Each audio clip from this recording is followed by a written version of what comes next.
Namo Namaha. In a samasa, the former component is called as Purvapada and the latter component is called as Uttarapada. Based on which pada is important, samasas are divided into 4 types: Avyayi Bhava, Tatpurusha, Dvandva and Bahuvrihi. Now let's see how this classification is done. In Avyayi Bhava samasa, usually Purvapada or the former component is more important. For example, Upavruksham, which means Vrukshasya Samipam, close to a tree. Here, more than the tree, closeness to the tree is important.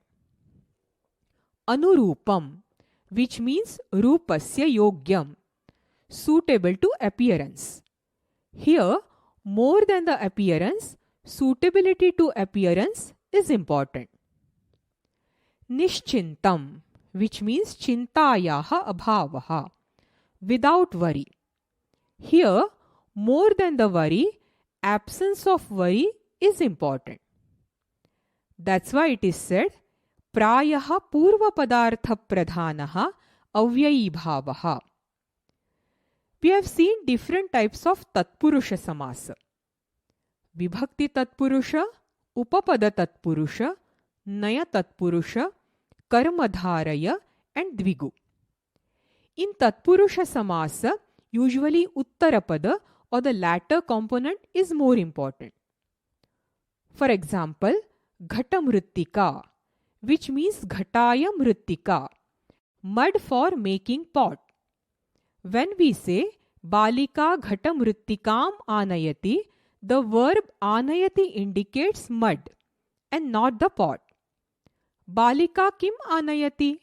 Mrittikam. What does the girl bring? Mud. And that's why here the latter component Mrittika is more important. Deva Puja, which means Devasya Puja, worship of God. When we say Balakaha Deva Pujam Karoti, the verb Karoti indicates worship and not God. Balakaha Kim Karoti? Pujam. What does the boy do? Worship. And that's why here the latter component puja is more important.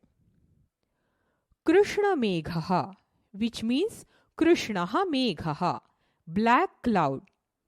When we say Mayuraha Krishna Megham Pashyati, the verb Pashyati indicates cloud and not the color black.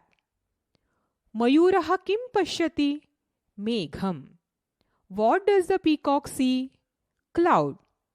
And that's why here the latter component Megha is more important.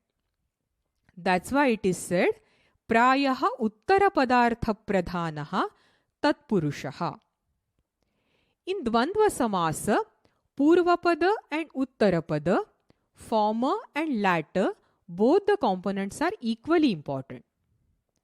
For example, Mushaka Marjarau, which means Mushakaha cha, Marjaraha cha. When we say Mushaka Marjarau Dhavataha, the verb Dhavataha indicates mouse and cat both. And therefore, in the word Mushaka Marjarau, Mushaka and Marjara both are equally important. Gandhakshata Pushpam, which means Gandhaha cha, Akshataha cha, Pushpani cha, Etesham Samaharaha. When we say Pujakaha Gandhakshata Pushpam Samarpayati, the verb Samarpayati indicates all ingredients in the set: Gandha, Akshata and flowers. And therefore, in the word Gandhakshata Pushpam, Gandha, Akshata and Pushpani all are equally important. Now you know why it is said Prayaha Ubhaya Padartha Pradhanaha Dvandvaha. In Bahuvrihi samasa, usually neither Purvapada nor Uttarapada, none of the components is important. Because in this samasa, two words come together to indicate something totally different. For example, pustakahasta balika nidram karoti. A girl who has a book in her hands is sleeping. The word pustakahasta means pustakam haste yasyaha sa, the one who has a book in hands. Here the words pustaka and hasta are put together to indicate the girl.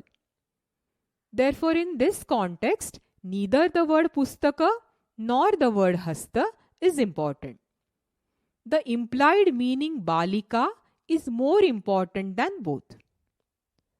Smitamukhaha nivedakaha vrittam nivedayati. A newsreader with a smiling face is reading news. The word smitamukhaha means sasmitam mukham yasya saha, the one with a smiling face.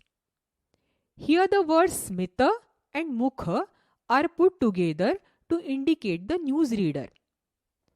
Therefore, in this context, neither the word smita nor the word mukha is important.